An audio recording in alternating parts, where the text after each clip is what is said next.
দেখতেছি প্রশাসনের মধ্যে বিভিন্নভাবে চক্রান্ত চলতেছে। আজকে কয়েকদিন ধরেই হিজবুত তাহরিরের বিভিন্ন পোস্টার আমরা রাস্তায় দেখতেছি, কিন্তু তারা পূর্ব জানা সত্ত্বেও কোন প্রজ্ঞান থেকে তারা বাঞ্চাল করতে পারল না।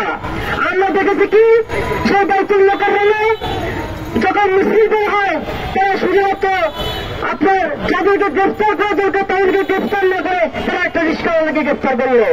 আপনারা কি বুঝাতে চাচ্ছেন? আপনারা কি বুঝাতে চাচ্ছেন? প্রশাসন থেকে বাংলাদেশের যুবকদের রক্তের বিনিময়ে যে স্বাধীনতা অর্জন হয়েছে সেই স্বাধীনতার বিরুদ্ধে আপনারা অবস্থান নিতে চান। আজকে আমরা বলি হিজবুত তাহরির নিষিদ্ধ জঙ্গি সংগঠন। হিজবুত তাহরির স্থান বাংলাদেশে হবে না।